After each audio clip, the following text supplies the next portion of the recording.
kepada teman-teman yang sudah meluangkan waktunya untuk mengikuti kegiatan kali ini. Alangkah baiknya kita berdoa terlebih dahulu ya teman-teman.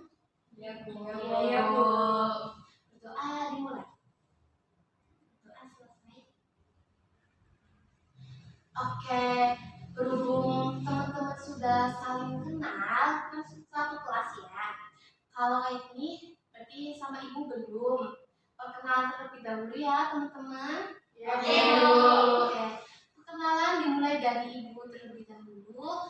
Nanti teman-teman pas perkenalan harus nyebutin nama, alamat, hobi.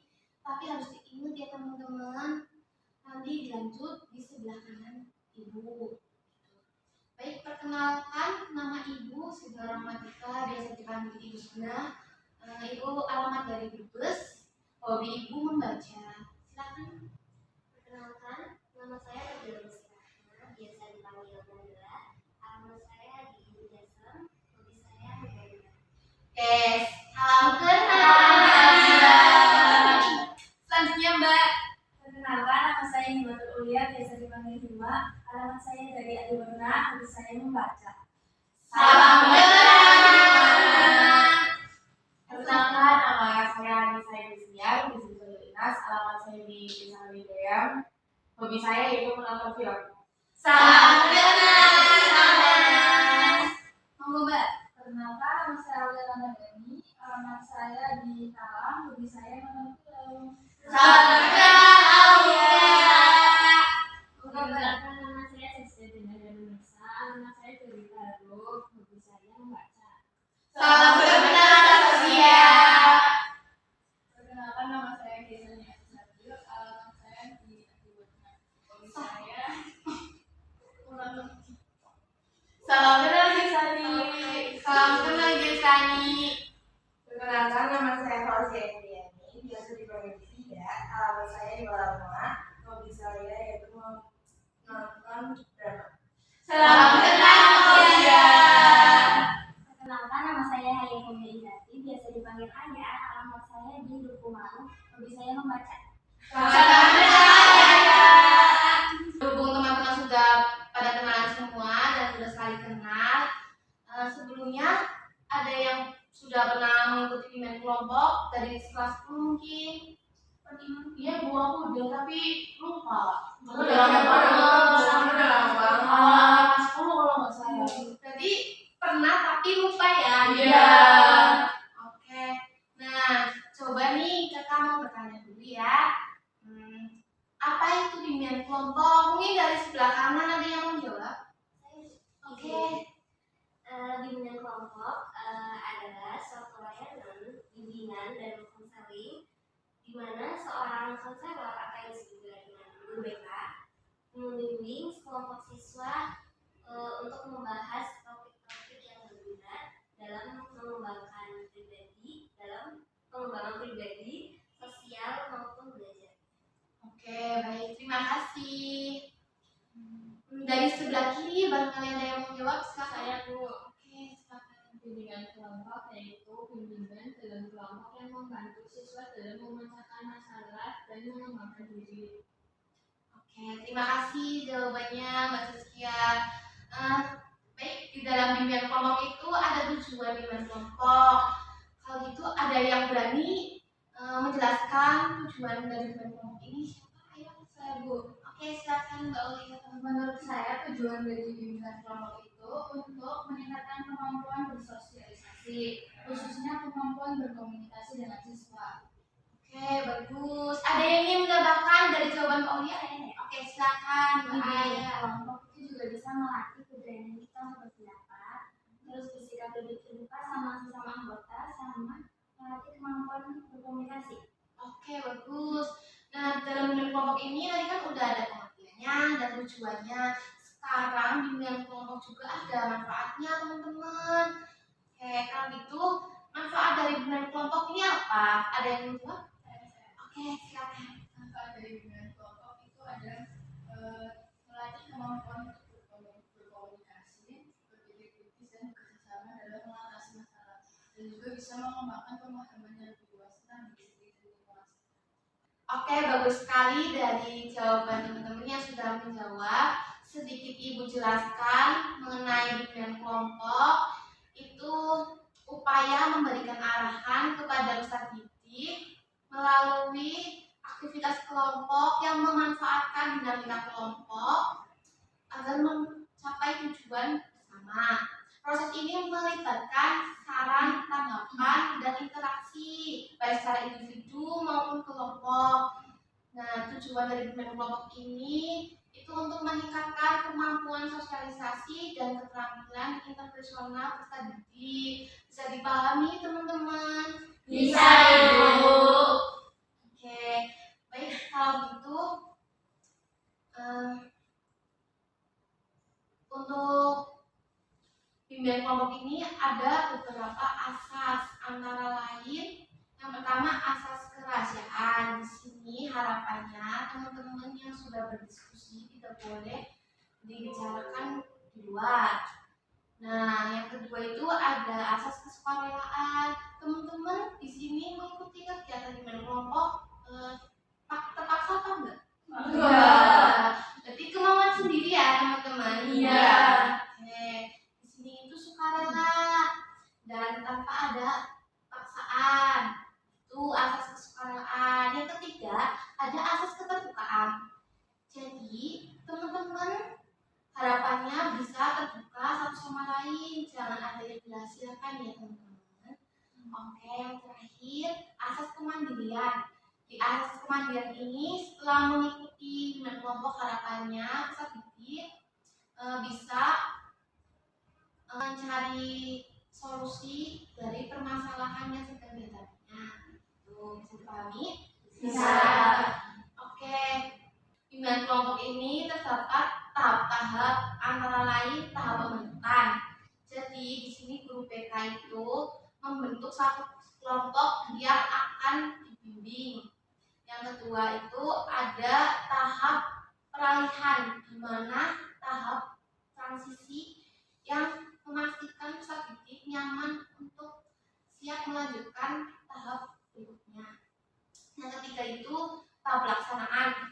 Di sini peserta didik membahas topik yang sudah disepakati bersama. Yang keempat, guru BK menunjuk salah satu peserta didik untuk menyampaikan kesimpulan dari materi yang sudah kita sepakati dan menyampaikan pesan dan kesannya.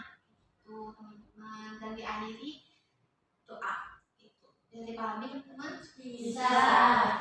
Oke, kalau gitu untuk kesepakatan waktunya mau dilaksanakan Saya mengusulkan 30 menit aja.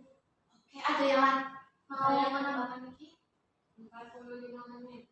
Oke, ada lagi? Saya setuju sama Nabila, Bu. Oke, ada lagi? Saya juga setuju sama Nabila. Ayo, siapa lagi? Saya setuju sama Nabila. Oke, berhubung opsi yang terbanyak itu dari Mbak Nabila 30 menit, maka kita ambil opsi yang terbanyak yaitu 30 menit saja ya teman-teman. Setuju nggak? Setuju. Oke, baik, kita masuki topik yang akan kita bahas yaitu topik tata tertib sekolah. Pasti di sini sudah saling tahu mengenai tata tertib yang ada di sekolah masing-masing kan teman-teman? Iya. Oke. Nah, di sini pertanyaannya, kakak mau tanya, kalau ada yang berani menjawab, nanti silakan angkat tangan ya. Oke, kalau gitu, apa itu tata tertib sekolah? Ada yang mau menjawab? Ini sudah, Bu. Tata tertib sekolah yaitu aturan yang ada di sekolah dan yang wajib dipatuhi atau dilaksanakan oleh para warga sekolah. Oke, bagus Mbak Ina jawabannya. Ada yang ingin menambahkan? Saya, Bu. Oh, siap. Tata tertib sekolah adalah aturan dan ketentuan yang harus ditaati oleh warga sekolah. Oke, bagus sekali jawaban dari teman-teman. Baik, selanjutnya itu kenapa peraturan tata tertib itu penting ya teman-teman? Ada yang ingin? Saya Oke, silakan. untuk melatih kedisiplinan siswa. Nah, ada yang ingin menambahkan? Saya, Bu, Monggo. karena agar mengembangkan, karena menciptakan menciptakan lingkungan belajar yang disiplin, aman, nyaman, dan merasa bertanggung-jawaban. Oke, bagus jawaban dari Mbak Himatu sama Saskia. Baik, selanjutnya coba sebutkan contoh peraturan yang ada di sekolah. Ayo, ada yang berani menjawab? Ayo, siapa dulu nih? Kira-kira. Ayo. Oke. Ya. Contohnya kalau hari Senin kan ada bikin upacara. Itu mengikuti upacara dan tertib di sekolah yang pertama sih menurut saya itu menghormati atau bersikap sopan dan santun terhadap bapak atau ibu guru di sekolah. Oke, mungkin terima kasih ya Mbak jawabannya. Mungkin dari sebelah kiri. Menggunakan seragam yang sesuai dengan aturan sekolah dan lengkap.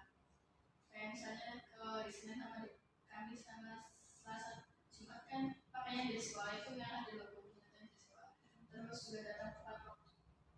Oke, ada yang ingin terima kasih jawaban dari Nabila sama Deshani. Ada yang ingin menambahkan jawaban dari dua anak ini? Ayo anak-anak. Aku Bu, silakan Mas. Kayak di SMA Linset ini ya Bu, kalau di sini kan sholat zuhur, ada sholat asar juga.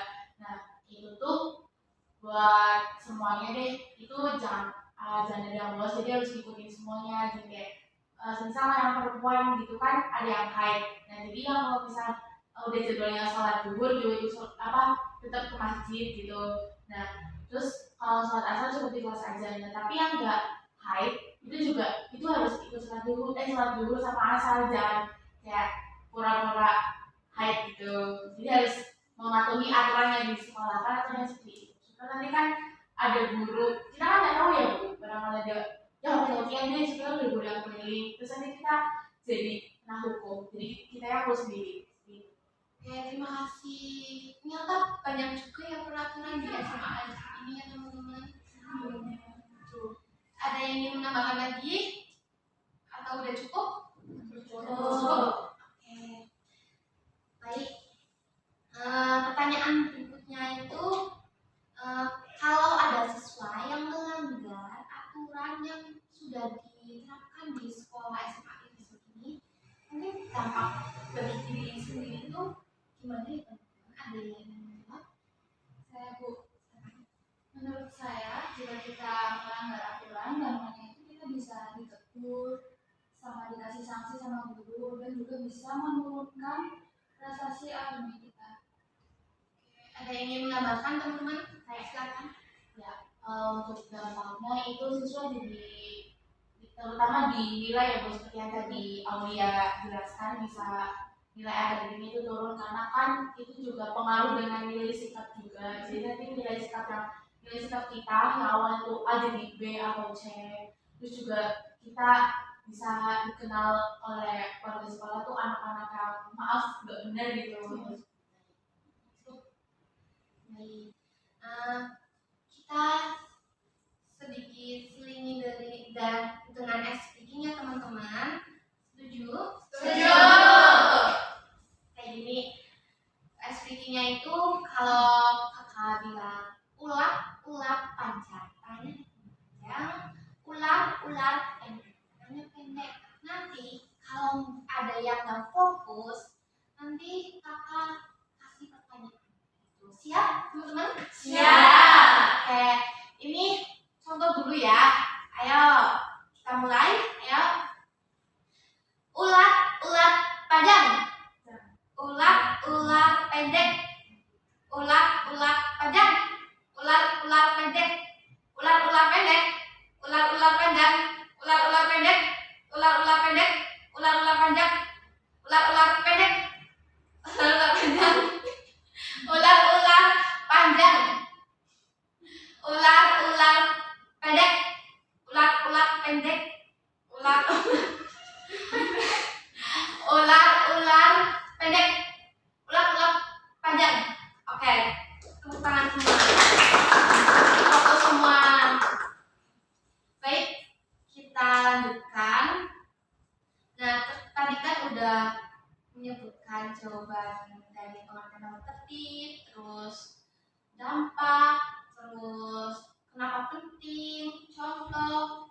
Nah, sekarang coba apa sih manfaat tatap tertib di sekolah? Ada yang bilang?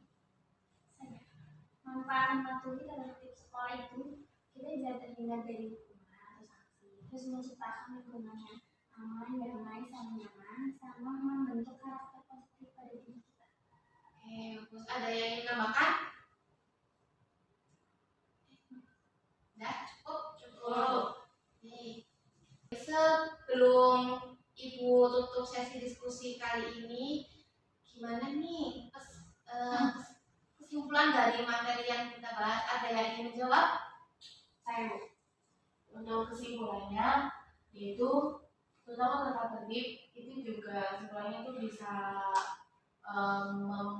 menjadikan lingkungan sekolah yang lingkungan belajar mengajar di sekolah yang nyaman, aman, dan disiplin dan dapat membantu siswa dalam memahami perilaku yang baik dicontohkan dan tidak seperti itu. Oke, terima kasih Mbak Ines. Nah, sekarang coba kasih tahu pesan dan kesannya setelah mengikuti kegiatan kelompok ini.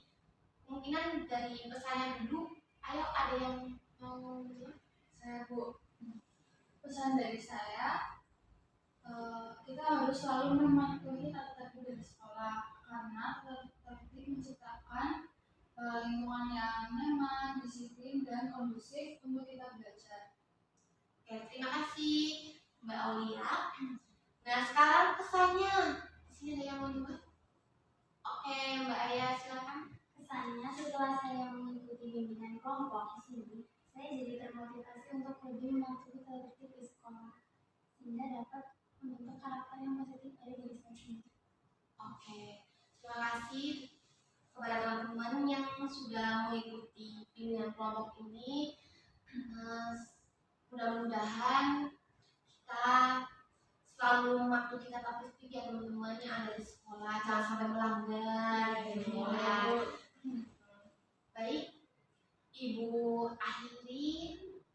Wassalamualaikum warahmatullahi wabarakatuh. Waalaikumsalam warahmatullahi wabarakatuh.